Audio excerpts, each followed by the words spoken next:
What is up, guys? 301 here. Welcome to my live reaction to chapter 1024 of Detective Conan, Sera's Questioning. Alright, guys, so we got a mystery. So in last week's chapter, we had a mystery. The mystery is basically a male actor was climbing up to grab his phone. He fell out and fell to his death. But and then we also know that I believe it's the assistant director seemingly knows who it is. All right, so and it feels like they were setting up for him to die as well. All right, but the biggest thing that went down was at the end of last week's chapter where Sera approaches Ran and says to Ran, "Hey, isn't it interesting that whenever Conan's around, Shinichi's never around, you know? And when Shinichi's around, Conan's not around. Isn't that interesting, right?" And then Grant goes, "Yeah, kind of agreeing with her." So the question is, what is Sera doing? Obviously, we know that she's figured it out, but what's going on?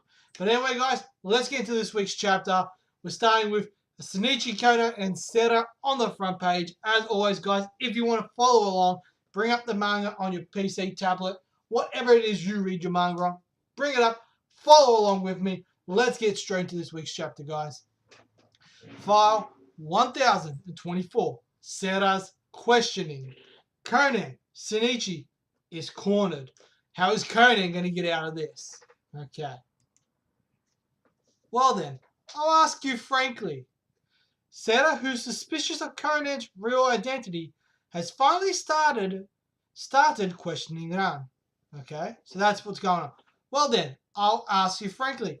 When Shinichi-kun is around, Conan-kun isn't, right? What? What do you mean? What I mean is exactly that. So that's pretty much a recap of the last page last week. New drawings, new art. I like that, except for that final page. I like that. I like how that was set up. But there were times where Shinichi and Kono-kun were somewhere together. There were? Alright, so we're getting a little bit of flashbacks. As we know from memory, that wasn't Shinichi. There was somebody else pretending to be Shinichi. There were? Yeah. Kono-kun watched the play at the school festival where Shinichi performed. And the next day, Kono-kun and I went to pick up Shinichi on the way to school. Alright, Tanaka? Yeah, when Shinichi-kun did a deduction show at the school festival. That brat kept gazing at him with a sour look. Okay, so obviously someone else was dressed up as Shinichi. I don't quite remember who it was. For those of you who might remember, let me know in the comment section. Right? But I do remember this happening. It wasn't actually Shinichi. It was someone dressed up as him. Could it be that you suspect Konan-kun and Shinichi are the same person? Huh? Yeah. Oh! So Ratsuka jumped on. I thought the same countless times, but thought better of it since there is no way some wizardry like that could be real. Okay? So, Konan-kun is Konan-kun, right? Yeah. So he's got his little, like, shit! She somewhat figured it out! Alright, I love how Sera's just kind of staring him down. I love it. But I'm really at a loss. So it looks like we're going back to the mystery now. But I'm really at a loss. So we've got Inspector Maguire and Detective Takeji. Yes, how did the culprit make Tokuzono-san fall down? So Tokuzono is our victim. I understand that in order to make Tokuzono-san plunge to his death, the culprit placed his smartphone outside the window on the 4th floor. But I don't see how the culprit would be able to guarantee the fall. Wait, when Tokuzono-san plunged to his death, the TV dramas that were getting ready to start filming directly below, right? That being the case, maybe he fell down out of shock because the phone rang just when he was trying to reach it outside the 4th floor window. Okay. Interesting. That's a pretty feasible thing, but if your phone starts ringing, yeah, I have done that where my phone started ringing out of nowhere and I've kind of jumped. So that could potentially could have happened. If the ringtone could be set up according to the caller, then choosing a shrieking tone might have surprised him. Yes, Kyokuchi-kun also said that there was some weird sound right before Tokuzono-san fell. And I feel like that weird sound is going to be pivotal in solving this case. The weird sound could have been the phone's ringtone. No. Okay. Interesting. I wonder what he thinks it is. It was more like a buzzing or flapping sound, as if a bird or an insect was flapping its wings. Okay. If it was a bird or insect, then there's a possibility that it was an accident. Bird or insect? I think there was a prank item like that. Okay. So a prank something. So this is the director here. He's one of our potential culprits. Tomiyoko Shigematsu is 50, the director. Odori-kun, sometimes you went with Tokuzono-chan to buy those prank items, didn't you? Was there any item in the shape of a bird or an insect? Beats me. I don't remember. Odori Daisaku, 48, the assistant director. So this is the guy who seemingly knows who the culprit is and is actually texting said culprit saying, let's have a little chat. So seemingly he knows who it is.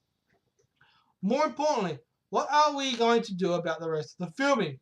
An actor is dead. It's cancelled, of course. In that case, okay. Can I clean off the wound makeup? I have a gravure photo shoot after this. So this is Jime Nanako. She's 29. She's the actress in this thing. Sure, we'll continue filming on another day anyway. Then Hideki-chan, if you would. Yes. Aburai-san. So you can also do wound makeup. Yes, if it's simple enough. I was influenced by that special effects enthusiast. So this is Aburai Hideka, 26, the makeup artist. Okay. Remember not to touch the wound on my temple. It's a genuine injury. Yes, I know that. So she's sneezing? I wonder why she's sneezing, because she sneezed quite a fair bit last time as well. Isn't it time for you to take your pollen allergy medicine? But I can't swallow a capsule without water. I can't hold out for a little while. And I'll go get some drinks at the nearby W Burger. I also want to take my cold medicine. I'll get drinks for the rest of the staff as well. So let's take a break. So the guy's coughing. That's Hoyagi Yota. He's 26. He's the production assistant or a PA. And we also found out, we got confirmation last week that another PA has already been killed for this filming. Okay. For the rest of the staff, can you carry all of them by yourself? No problem. I'll just go together with Nishibi. Huh? Alright. Nishibi isn't here anymore. Okay. But anyway, I'll go buy the usual drinks. Takagi-kun, go with him. Yes, sir. Alright, so it's quite interesting why he's trying to get out of it. Hey, could it be that Nishibi is that deceased PA? Yeah, you're right. I had my eye on him since he was my type and all, so the actress had a thing for him. But he ended up taken by Hideki-chan, the makeup artist. So she's sneezing. The special effects enthusiast you mentioned earlier.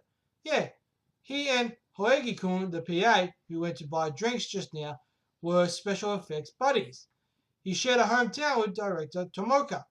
So they often talked with each other in the Hiroshima dialect. Okay, I'm always reminded of him when I see the wound on my temple. Huh? Why? Okay. I was supposed to go to the filming location in the PA Nishibi-kun's car, but he failed to pick me up since he overslept. Being left with no other choice, I went out onto the main road to flag down a taxi, but a drowsy driver was hurtling my way.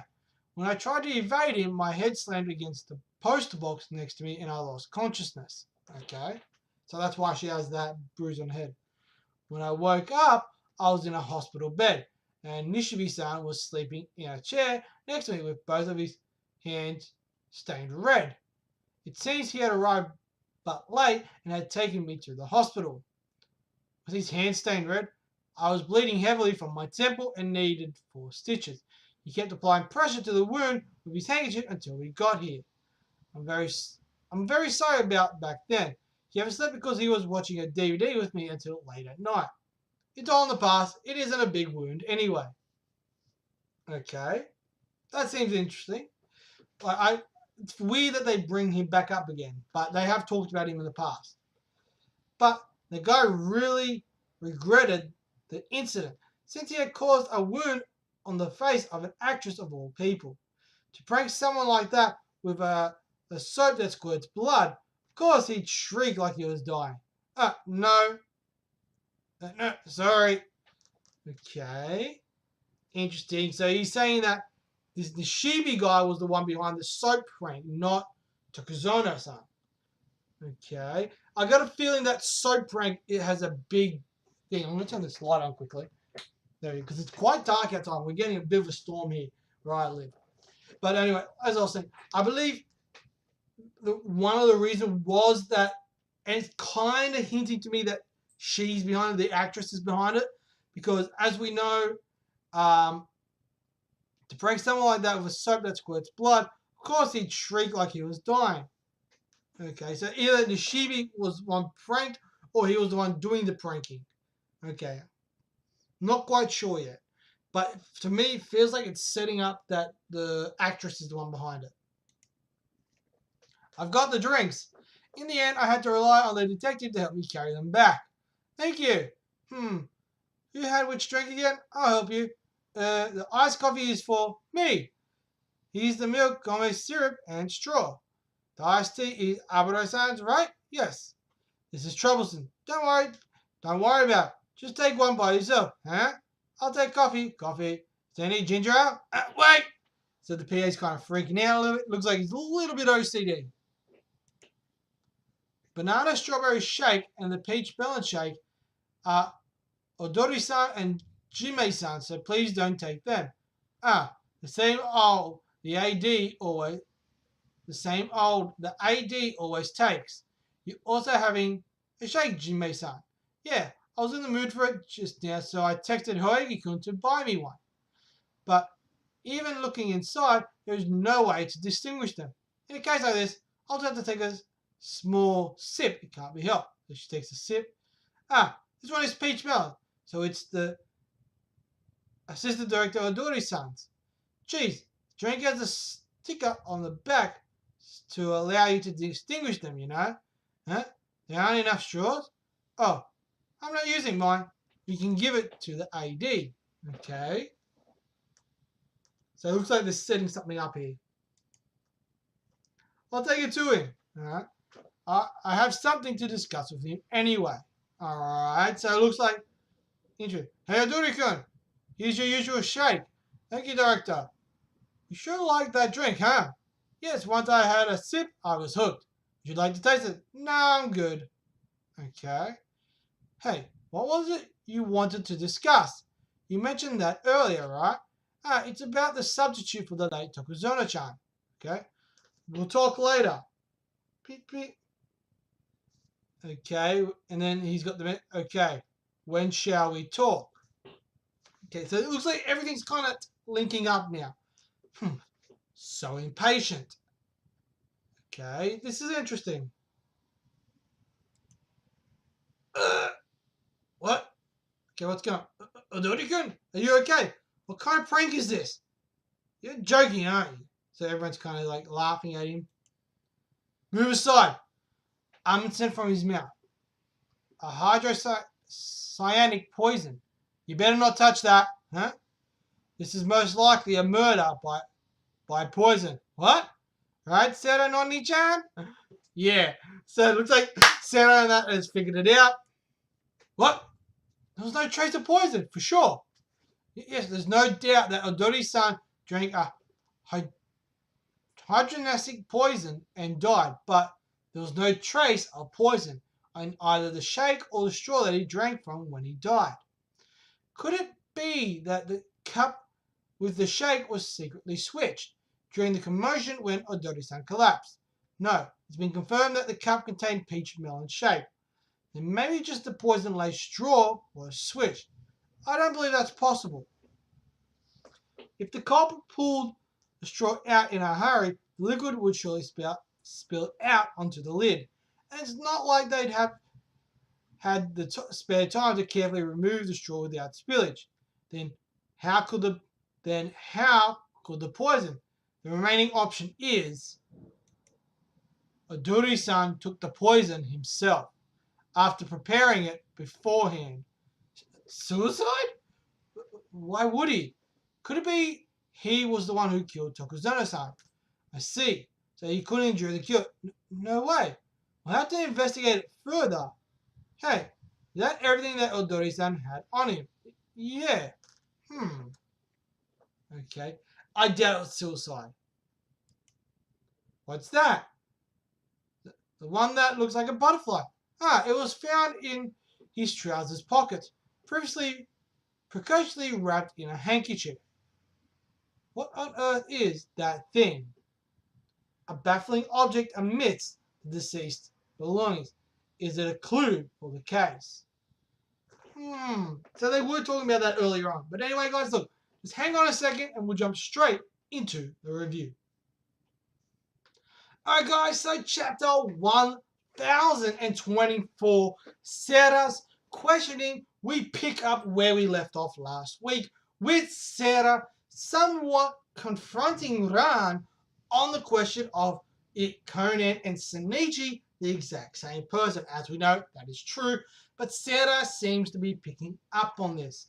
And what ends up happening is Ran, of all people, basically shuts it down by bringing up times where Shinichi and Conan were there simultaneously. Obviously, we know that is physically impossible, but the one time was during, I believe it was the Culture Festival. I'm just going to jump back quickly to make sure I'm referring this right. Give me a quick second. So, yeah, it was during the Culture Festival where Shinichi appeared. Where I don't believe it was Shinichi. From memory, I believe it was Heiji that was disguised as Shinichi doing the deduction show while Conan was sitting in the audience like, what the fuck is this bullshit? Right? So there's been a couple of times where Shinichi and Conan have been together. And then it ends up with Ran saying, Conan-kun is Conan-kun, right? And Conan doing his little, yay, type little laugh. Right? Anyway, what ends up happening then we end up going back to, obviously, the overall mystery of what's going on. Who killed Tokuzono-san? Right? Who killed the actor? The theory being that whoever put the phone on the railing on the fourth floor rang it and caused that phone to make him jump, which made him go, oh shit, which made him cause him to fall. Which is quite probable. That has happened. I've had that happen to myself. Obviously not falling off a fourth floor building, but where my phone has gone off without me, just all of a sudden and scaring the crap out of me, which has caused me to jump, which that is a possible thing that could have happened. But the real interesting thing was that when they talked to Makugoku, Sonoko's boyfriend, give me a second, I'm just going to make sure I get his name right. Where is it? Kyogoku, I'm probably totally butchering his name. He says he remembers hearing like a flutter, there was a weird noise, and they said, oh, is it like a shrieking type thing? He said, no, it's like a flapping noise, like a bug or a bird. And then that kind of links us to the final chapter, the final page, where we see Odori's belongings, because we do see that Odori dies within this chapter, at the end of this chapter, due to poisoning. The questioning being is, how did he get poisoned? It wasn't in his shake, because we see the woman drink it. It wasn't in his straw, so they're possibly thinking suicide. To me, it feels like everything is linking towards the actress. That there was a prank played a while ago, and from memory, Tokuzono played a prank on Nishibe, who's the PA who was killed, that she had a thing with, but unfortunately he was already with a makeup artist. That caused him to have a car accident, and he ended up dying. So I got a feeling this is kind of somewhat revenge, like a revenge killing type of thing. So, and I think it's got a lot to do with Adori, this little butterfly clip thingy that Adori had in his pocket wrapped up in a handkerchief. So, and we also find out that I'm gonna just make sure I get her name properly. Where is it? Where is it? Where is it? Where is it? Ah, Jinmei. Jinmei is her name. We also know that, as I said before, she had a bit of a thing for Nishibe, who's the previous PA who had died. And on the day where he died, on the day where, like he died during this production, and there was one day where he was meant to pick her up. Had overslept because he was up late the night before with his partner, the makeup artist, and he basically was meant to pick her up, was running late. She ended up having to wait outside, ended up having to dodge a drunk driver or a drowsy driver, which caused her to bump her head on a post of knocking her out. He ends up rocking up, getting there and taking her to the hospital, and then she wakes up a couple of hours later with him sitting there asleep with his hands all stained red with her blood because she had to have stitches. Damn, that was a nice thunderstorm. But so there's obviously a little bit of feelings there for him. We then have Hoge Yota, the current production assistant. He leaves with Detective Takeji to go and get drinks and everything, and he's very persistent about the two shakes. Right, one is Odori and one is Jinmei's. So he's very persistent and say, all right, look, this is all the drinks. This belongs to this person, this belongs to this person. And then all the others are like, oh yeah, I'll just have this, I'll have that. He's like, no. Everyone just make sure you don't have these ones. These are for these two people. So that leads us saying, all right, I don't think that the director's behind it. Even though the director is friends with Nishibe because they're both from the same area and all that, I don't think the director's behind it. I think it kind of rules out the director. Jinmei, because she had a thing for the former PA, and as far as I remember, a prank is what caused him to actually die. She could be revenged. The makeup artist, obviously, because she was his partner. Hoegi Yota, he's another one who could potentially have done it. So there's a few people who could have actually done it. I'm really curious about who it could be. But unfortunately, next week, from memory, I'm going to just jump back onto my thing here. Where is the last page? Yeah, the magazine's going to be on break next week due to Christmas, New Year's, all that kind of jazz. So it's going to be very interesting to see who did this, because I feel like that's where we're going to solve everything. I'm kind of hoping that the whole thing with Sera questioning Ran, that Shinichi and Conan isn't over. I'd like to see a little bit more about that. Maybe her actually questioning Conan, and maybe Conan actually coming clean to her saying, look, yes, I'm Shinichi, but I'm pretending to be Conan because of this, and potentially bring Sera in on this, in on the whole thing. I don't think he will, but I think that would be a good development for the overall overarching story, having Subaru, having Bourbon, obviously Shinichi's parents, and Conan all somewhat working together to take down the black organization, having Sera come into it as well. That would be a very interesting move. I don't know which way Goshi's going to go with it, but we're going to have to wait 2 weeks to find out. But anyway, guys, that is all for me. Overall, the art was solid, good solid art. We got progression in the case. We got everything kind of wrapped up very quickly with the Ran Sera thing. I'm hoping that's not the end of it. I'm hoping we can see a little bit more of it in the next chapter with Sera actually talking to Conan, or actually talking to Conan privately. That's something I would really like to see. But yeah, so art, solid, progression, solid. I'm hoping for that the whole thing with Sera and Conan, something along those lines, actually happening towards the end of next week's chapter. But yeah, so overall, guys, I'm going to give this chapter 3 stars. Good chapter. Not great, but better than average. Solid chapter. I enjoyed it. And I'm looking forward to the next chapter in 2 weeks to find out who actually is behind this and how they actually managed to pull it off. I'm probably going to go back and read through it now, read through the last few chapters now, to see if I can kind of piece it all together. But at the same time, I don't particularly want to put it in the review if I have pieced it. I haven't at the moment. But if I do manage to piece it, I don't really want to put it together. I want you guys to kind of figure it out as well. But anyway, guys, that is all for me. Let me know in that comment section below. Who do you think is behind it? And what's your reasoning why? Why is this person the culprit? Why did this person kill Dori? Did Dori commit suicide? And why did they kill Tokozuna? You know, who do you think is behind it? Why do you think they did it? And all that kind of jazz. And as always, guys, I'm Free01. You guys are awesome. Smash that thumbs up. Hit that subscribe button. It's completely and totally free. And you know we like that free shit. And as always, I'm Free01. You guys are awesome. And I'll catch you guys next week with another live reaction and review. Peace.